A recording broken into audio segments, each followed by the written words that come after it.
ila sema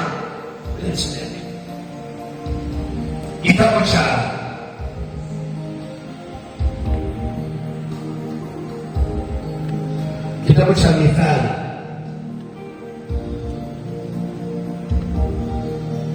Mithali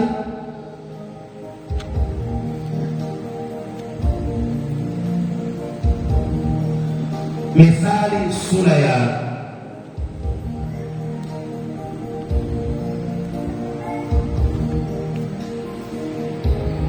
Mithali sura ya 29 mstari wa 17. Mithali 29 mstari wa 17 anasema, mrudi mwanao naye atakustarehesha, naam atakufurahisha nafsi yako. Umeona ile neno mrudi ambapo anasema Kiswahili, aliyesoma Kiswahili kurudi maana yake ni kufanya kumrudi mtu, mrudi mwanao. Ametumia Kiswahili ambacho inawezekana ni msamiati ama inawezekana ni mgumu. Neno kurudi na maana gani? Kurekebisha. Sawa, kurekebisha. Akisema mrudi mwanao, lakini pia kwenye inahusiana na mtu au kama ni mtoto amekosea, alafu unamrudi, unamuonya, si ndio? Ndio maana ya kurudi. Anasema mrudi mwanao, muonye mwanao, mrekebishe mwanao. Anasema matokeo ya kumrekebisha mwanao, anamstarehesha mzazi baadaye. Ukimwona mtoto anakosea usimrudi, baadaye anakuwa mpiga fatuma, mabomu, anajiunga na kundi la majambazi, anakuwa ni chokora, anakuwa ni mtu ovyo, anakuaibisha. Haleluya! Mtoto usipomrekebisha atakuaibisha. Amen. Kwa hiyo mtoto akikosea, Biblia inasema ujinga uko kwenye akili. Sijasoma maandiko yako kwenye Biblia, anasema ujinga uko kwenye kichwa cha mtoto, kwenye fahamu zake, lakini fimbo ya adhabu inafukuza ule ujinga. Kwa hiyo hatukatai, maanake Biblia inaturuhusu kupiga mtoto, kumrekebisha, hali ya kumrekebisha. Haituruhusu kumpiga kwa kumwonea. Maandiko yako yanakusomea.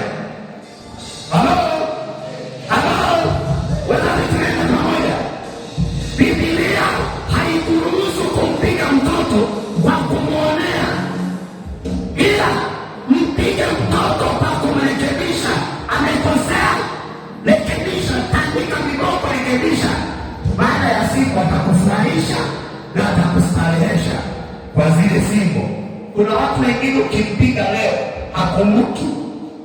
Leo ukimpiga nasema kanionea, ndio anasema mama kanionea. Kwa amempiga, amekolewa kitandani.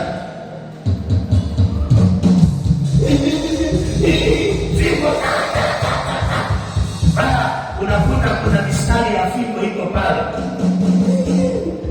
Hapa nasema tukipiga usiumize sana, si ndio?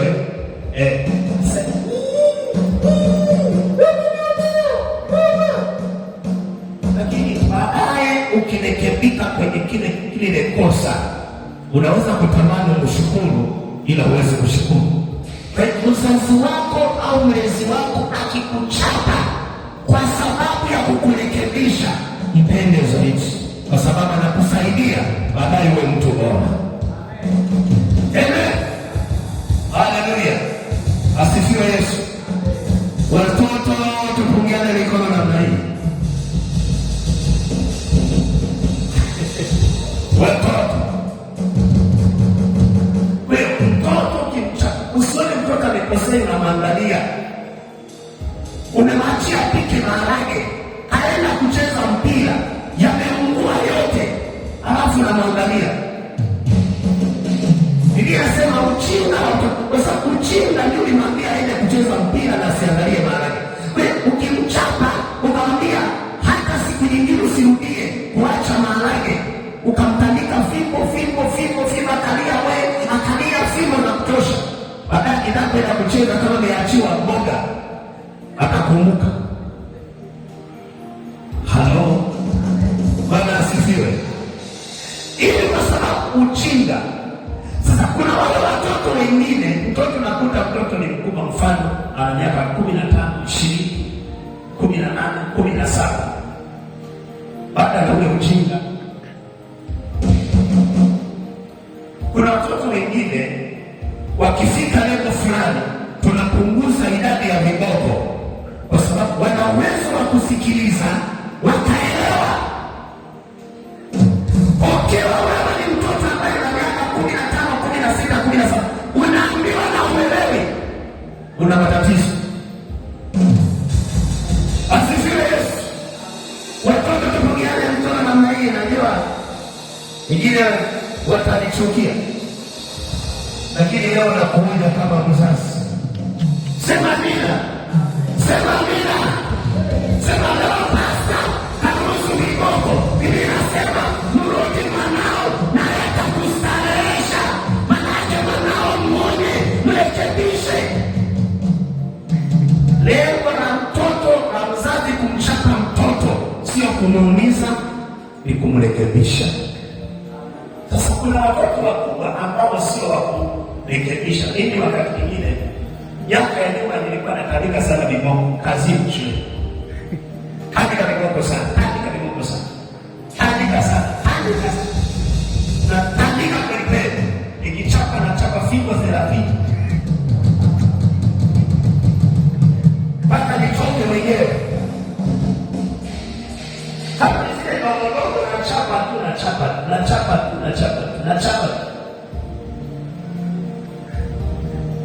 Sasa baadaye nikasema haya kitu si makubwa.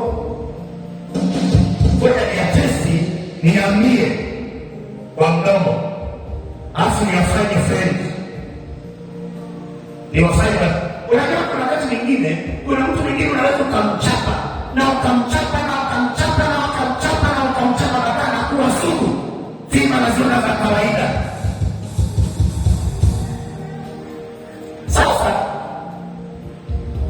nina miaka kama miwili sijawahi kama darasa hata hicho, labda kukutana kwa bahati mbaya. Asifiwe. Lakini baada ya hapo watoto wale wananipenda na sumu wananipenda. Amen. Na kuna wakati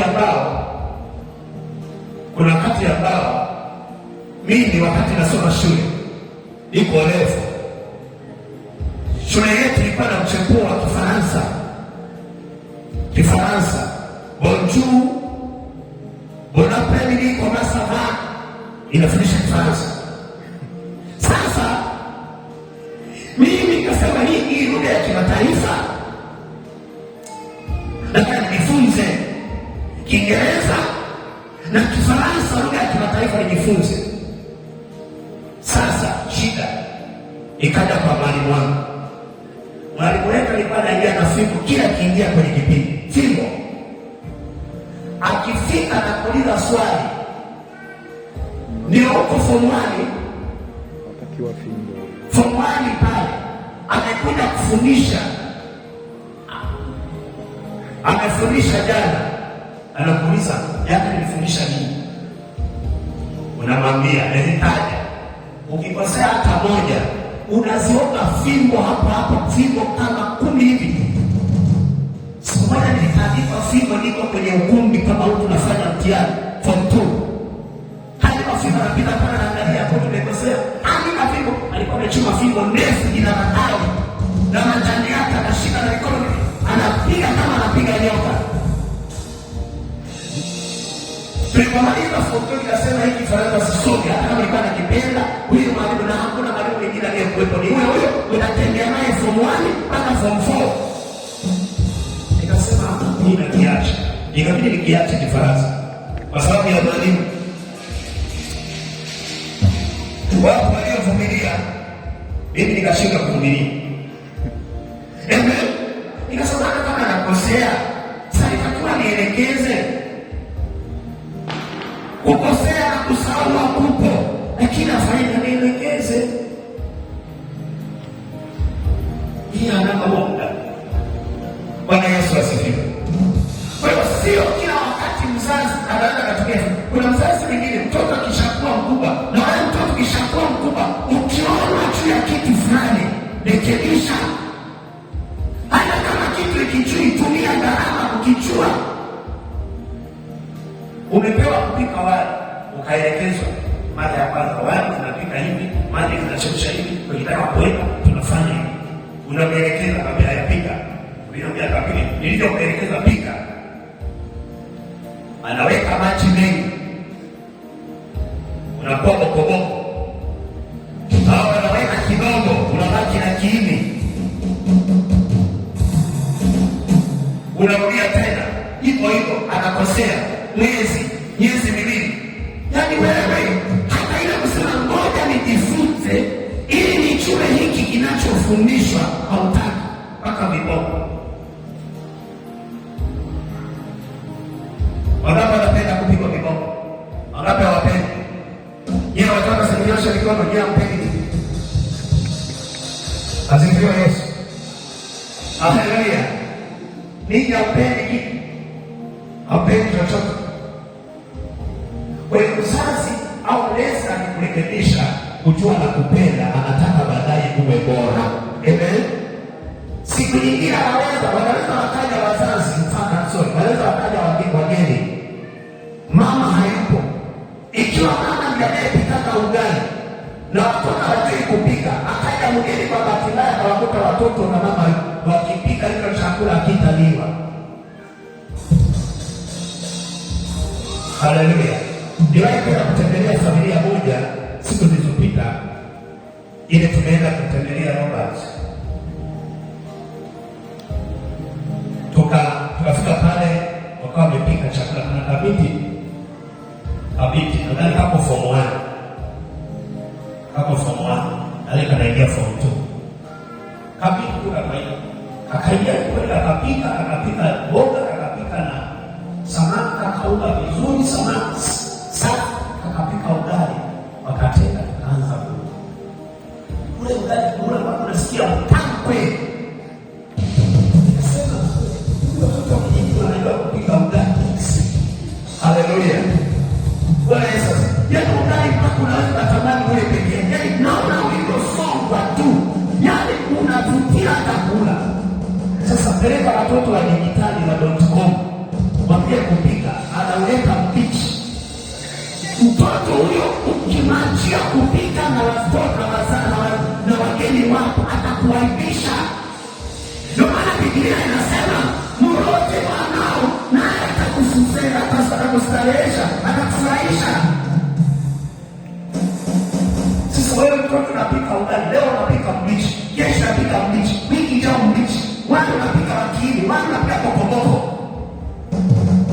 Na uko form 1, uko la 7, uko form 2, uko form 3, uko form 4.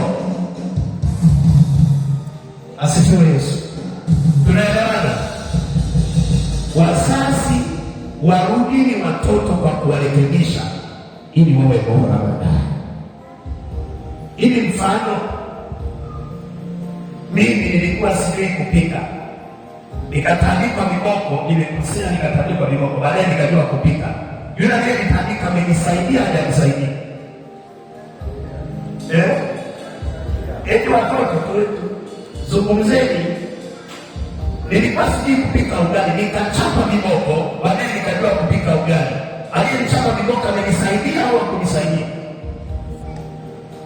Kwa hiyo msiwachukie, si ndio Si ndio Watoto amen. Bwana Yesu asifiwe. Kwa hiyo Biblia inasema tusiwaonee watoto, inasema Biblia inasema kwa kusomea kitabu cha Wakolosai Wakolosai sura ya 3.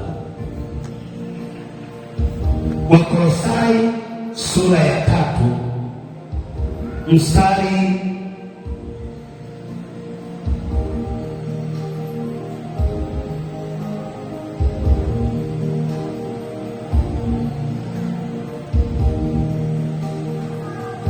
Wakolosai sura ya 3 mstari wa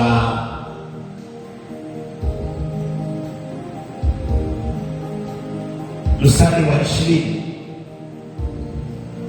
mstari wa 18 na mstari wa 19 unahusu ndoa. Hiyo sio somo langu.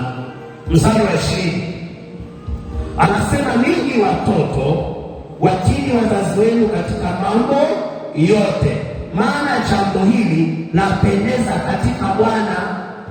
Watoto wafanyeje?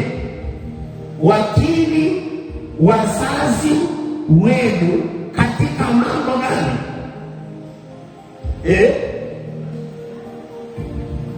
Leo sasa umeniambia kupika, ananiambia tena nifagie, ananiambia tena nifue, ananiambia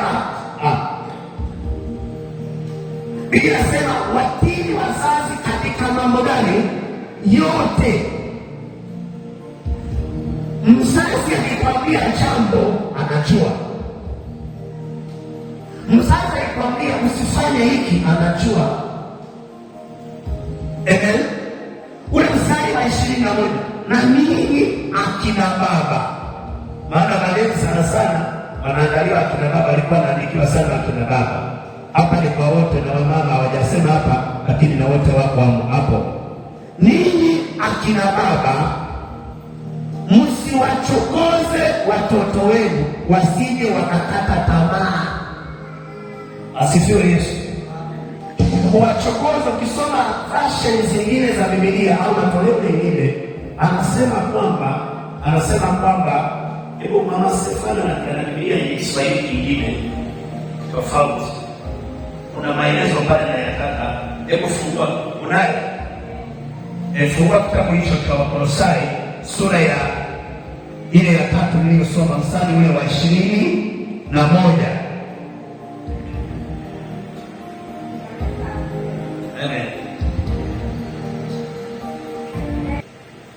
Anasema,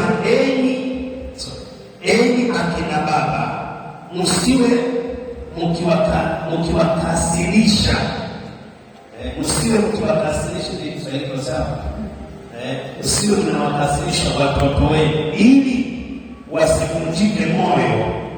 Msiwe mnawakasirisha watoto wenu wasije wakafanyaje? Wakavunjika moyo. Hapa Biblia inasema, enyi wakina baba msiwachokoze watoto wenu, msiwachokoze watoto wenu. Hata anasema msiwakasirishe. Sasa hapa kinachozungumzwa, kwa nini Biblia imesema tuwarudi tuwaonye? Pale mtu kimoja sana kasirika au sana kasirika, ukimtandika viboko akasirika, anakasirika. Lakini anasema usiwakasirishe au usiwachokoze. Maana yake ni hii, kwenye hilo andiko ina maana kwamba mzazi usimuonee mtoto kwa kitu ambacho hajakosea. Bwana Yesu asifiwe. Usimufanye mtoto akasikia ule uchungu. Kwa sababu anasema wasije wakafanyaje? Wasije wakakata tamaa. Maana yake kukata tamaa, mtu una mwingine anaishi. Kwa mfano baba anamwambia mama, mimi nauma. Anamwambia, wewe nimekupa hizo nguo lazima zifuliwe. Mama, mimi nauma kabisa, najisikia vibaya. Wewe unanichua, unachukua rafiki kama ni ngombe ukatoka tu, wezi kanidharau kiasi hicho. Baada ya ule mtoto, baada ya muda ataona uchungu, ataona naonewa. Bwana Yesu asifiwe. Sasa kizazi cha siku hizi Nikisema hili andiko wanachukulia poa. Yaani hili andiko anasema sasa hapa tusiwe tunaonewa. Hapana. Bwana Yesu asifiwe. Tusiwe tunaonewa. Kwa sababu Biblia inasema ni pale ambapo kweli kuna sababu za kuchokozwa na kuudhiwa. Labda hujafanya hiyo kosa, kafanya lingine. Sasa Biblia anaona kafanya kosa, huyu anapiga huyu. Kuna zile adabu nakuta mtu mmoja anafanya kosa anajumlisha wote. Kwa hiyo maana yake onya yule anayestahili kuonywa kwa sababu yuko amekosea yule, onya huyo. Na wewe mtoto kama umekosea, ukionywa useme unaonewa. Tumekosea, tunarekebishwa. Biblia inasema tukikosea turekebishwe. Sasa wengine tunawarekebisha, kuna wale watoto wakubwa tunawarekebisha kwa kuongea. Ndio maana wewe mwanangu wa kiroho aseme mkubwa sichukui fimbo na kuonya kiroho na kuonya kwa maneno, na kwa sababu na akili na unajua kuna mtoto amekuwa huwezi ukamchapa viboko. Yaani mtoto ambaye ni mkubwa umuonye kwa viboko, kwa maneno tu. Ndio maana hapo unasikika sehemu wanaongea kama watu wamekosea, naongea ili kwa sababu najua wana akili watarekebisha. Bwana Yesu asifiwe. Haleluya. Kwa hiyo mtoto anasema umuonye anapokosea, mrekebishe, usimwache. Wanasema nini akina baba? Tusifanyeje? Tusiwachokoze watoto wetu wasije wakakata tamaa, kwa sababu kuna mwingine ataona naonewa.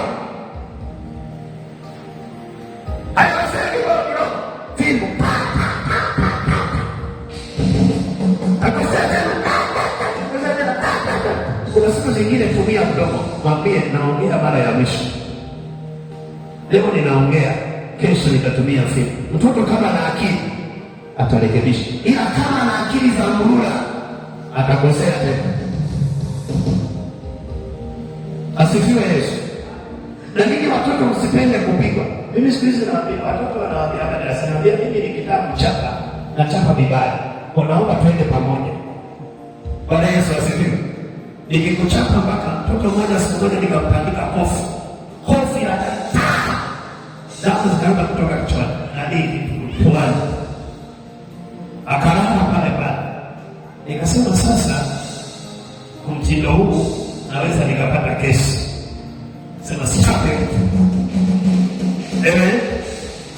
Mimi wani kasika vibaya mbona nikimtandika hofu unaweza kaisi ni mabogo yamekupiga. Bwana Yesu asifiwe. Kusura katika kofi ya uhakika. Wewe wakati mwingine ndio maana mimi wakati wasichapa. Nikitaka kuchapa huwa nachapa vibaya huwa. Huwa sipendi sana kuchapa. Kwa sababu sasa huwa ni kali sana. Bwana Yesu asifiwe. Haleluya. Kwa hiyo sema ni kama mtoto mara akapeleka hospitali.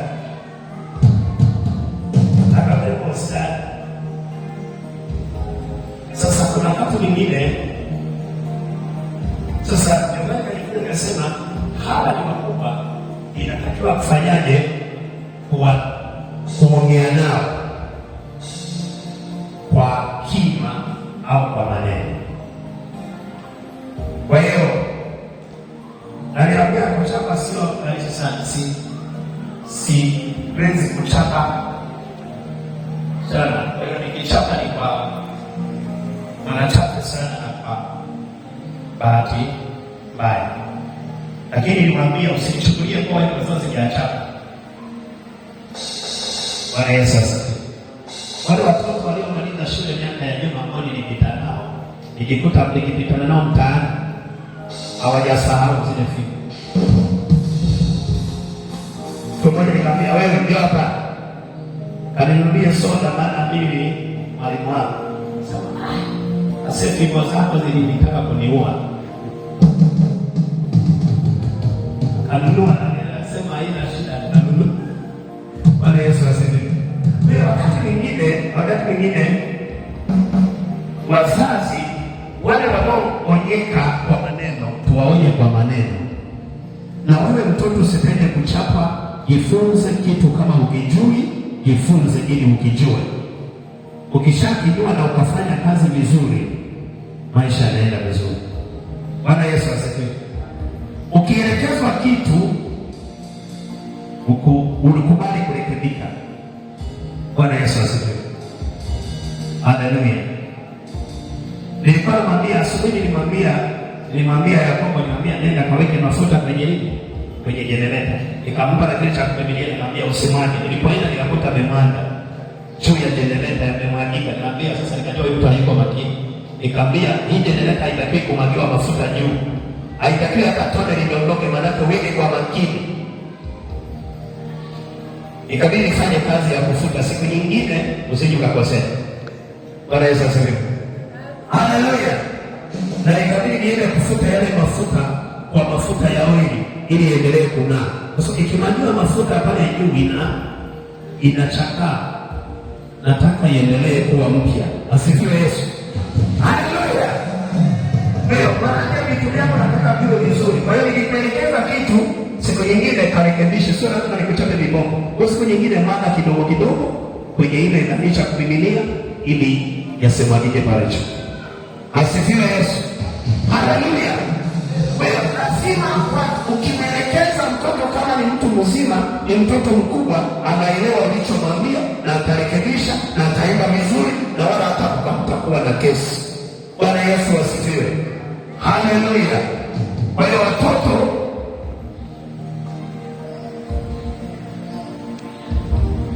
tuangalie kitabu cha Wafilipi, tunaelekea mwisho. Wafilipi sura ya 2. Wafilipi sura ya 2 mstari ule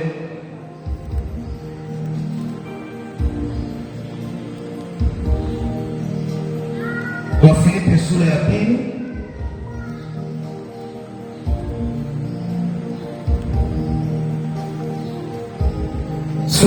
mstari ule wa 14.